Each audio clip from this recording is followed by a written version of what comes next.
Hello and welcome uli sa aking kusina. Gagawa tayo ngayon ng soft bread roll recipe. And here are the following ingredients. 500 grams of all-purpose flour or plain flour. 500 grams of bread flour. 200 grams of sugar. 200 grams of butter or margarine. 450 ml of water, warm water.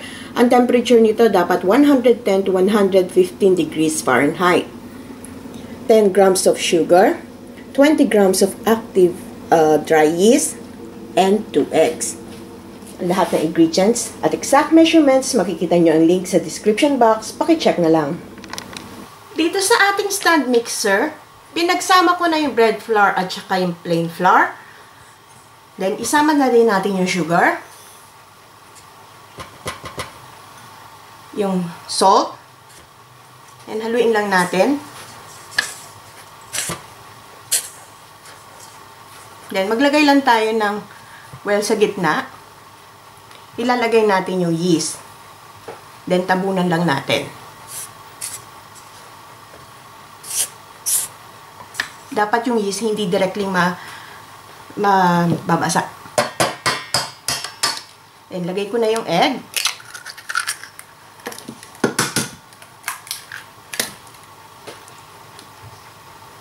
Yung ating margarine or butter.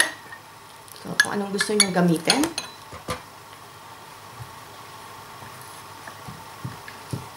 At yung ating water. So, make sure na tama ang temperature ng water nyo. Otherwise, pag masyadong hindi tama, pag malamig, hindi aalsa ang ating yeast. Kung masyado namang mainit, mamamatay yung ating yeast. So, imimix lang natin to maybe for about 10 minutes.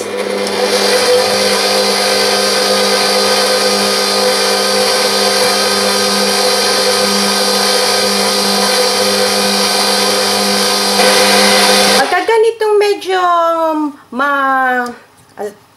medyo basa-basa yung ating dough, mag-add lang kayo ng either plain flour or bread flour. So, medyo tansyahin nyo lang. Yung mga 3 tablespoon yan. Kasi, depende din sa temperature ng kitchen nyo, yung moisture ng ating dough. Malamig kasi ngayon dito, kaya masyado siyang moist. Kaya magdadagdag pa ako ng flour.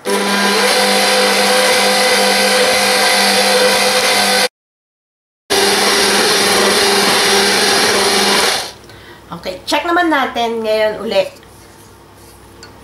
So, after few minutes na nagdagdag ako, medyo pa rin, basa pa rin yung ating dough.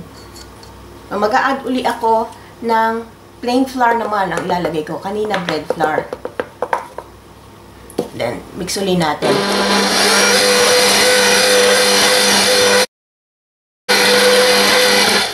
Ayan, after 10 minutes dito sa stand mixer, mag-proceed na tayo sa next step. Then, dito sa ating clean surface, tag-dust lang ako ng flour. Transfer na natin yung dough.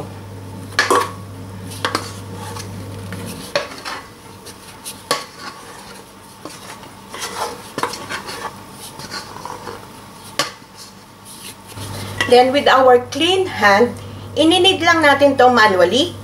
Maybe for about 10 minutes. 5 minutes.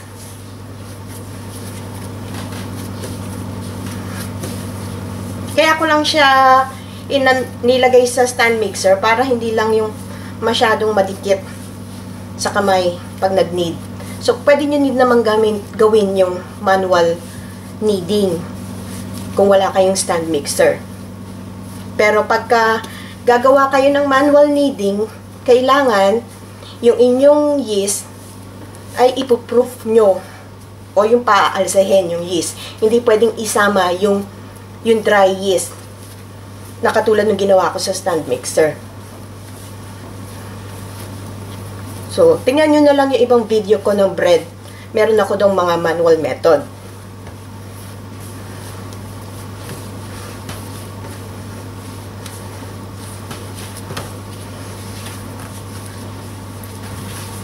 So, ayan. Nanid ko na to for 5 minutes. So, paano natin malalaman kung okay na o ready na yung ating dough? So, kuha lang tayo ng konti. And then, hilahin nyo. Pagka ganyan na-stretch na siya, ito yung tinatawag na glass pane window test. You know, yung hindi na siya napupunit, pwede na ito. Ready na. Nag-grease lang ako ng flour, naglagay ako ng oil. Then, itong ating dough, bilugin lang natin. Then, pataob. Kunin lang natin yung oil. And then, haya natin. Pataaray yan. Para hindi crusty yung ating dough. Then, balutin na natin ng cling film. Kailangan sealed siya.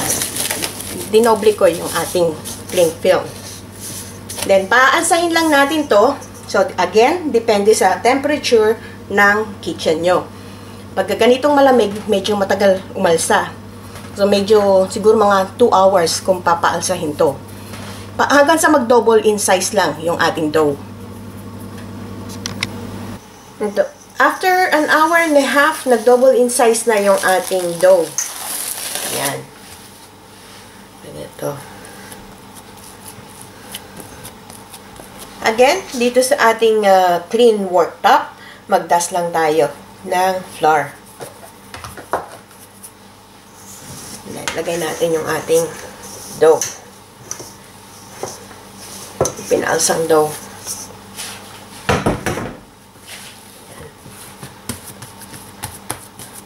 Tanggalin lang natin yung trap air.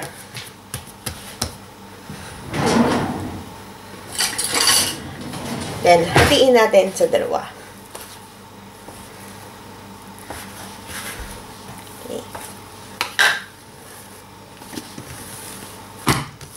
Then, i-flatten up natin to.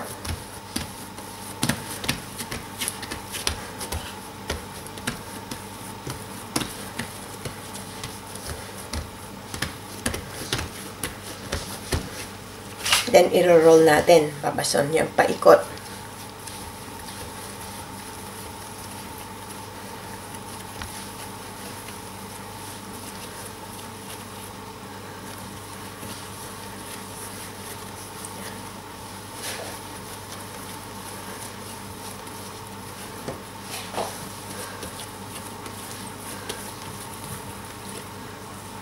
Then, seal natin yung dulo. Seal lang natin. Babain lang natin para hindi masyadong malaki yung ating soft bread.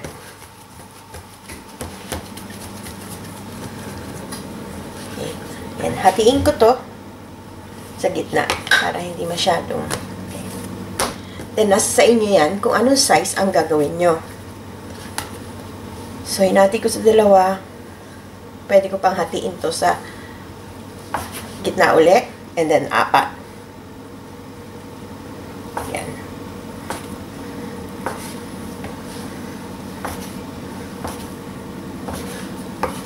Then, yung one piece natin, paikot lang natin sa ilalim. Pag ganun. Yan.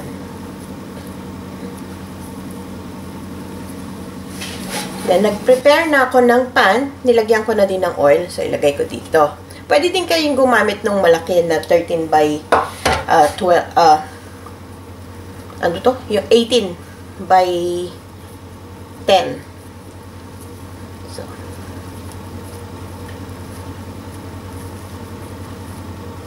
yan. Isa pa. Paikot lang natin. Parang pinupush natin paloob. Then, ikot. Yun lang natin. Then, ilagay natin dito. So, tuloy lang natin to hanggang matapos natin lahat. So, ayan. 8 yung nilagay ko dito sa tray na to. Then, lagay lang natin ng cling film ulit. Then, ililib uli natin to. Maybe for half an hour again. Or 1 hour hanggang mag-double in size naman uli ito. Bago tayo mag-proceed sa ating next step.